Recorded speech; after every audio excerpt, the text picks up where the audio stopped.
اور سعودی عرب کفر کا ملک نہیں ہے، اہل ایمان کا قلعہ ہے، مومنوں کا ملک ہے۔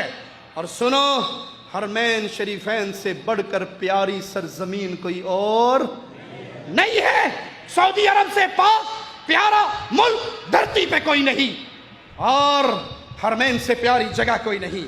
اللہ اس دیار توحید کی حفاظت فرمائے۔ سعودی عرب کی حکومت اسلام کا پیغام عام کر رہی ہے۔ نہیں یقین تو آؤ میرے ساتھ وزیر خارجہ عادل جبیر حافظہ اللہ کے جملوں کو سنو۔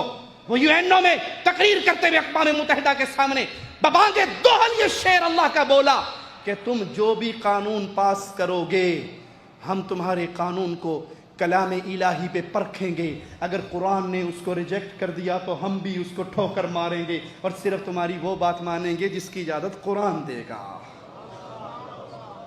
إن المملكة العربية السعودية وهي تشارك في هذه القمة وتتوافق مع مخرجاتها وأهدافها لا بد أن توضح موقفها حيال بعض الفقرات الواردة في هذا البيان، والتي يمكن أن تفسر بشكل يتعارض أو يخالف تعاليم وأحكام الشريعة الإسلامية.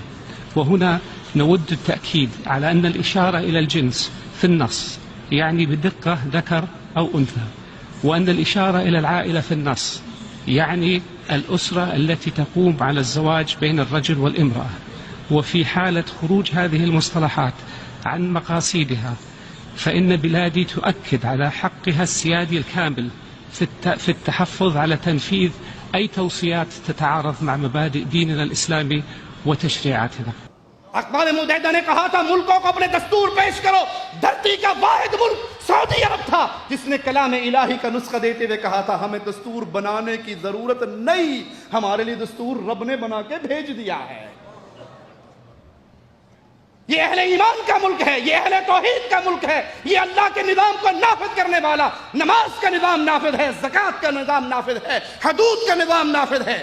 رافضیت کان کھول کے سن لے، کان کھول کے سن لے، حرمین شریفین کی حفاظت کے لیے ہر اہل سنت اپنے خون کے آخری قطرے کو بہانا اپنے لیے عزت سمجھتا ہے۔ اور میں مرکزی جمعیت اہل حدیث کا ادنا سا خادم اعلان کرتا ہوں کہ ہمارے خون کا آخری قطرہ جب تک ہماری رگوں میں ہوگا ہم کسی رافضی کو حرمین کی طرف بری نظر ڈالنے دیں گے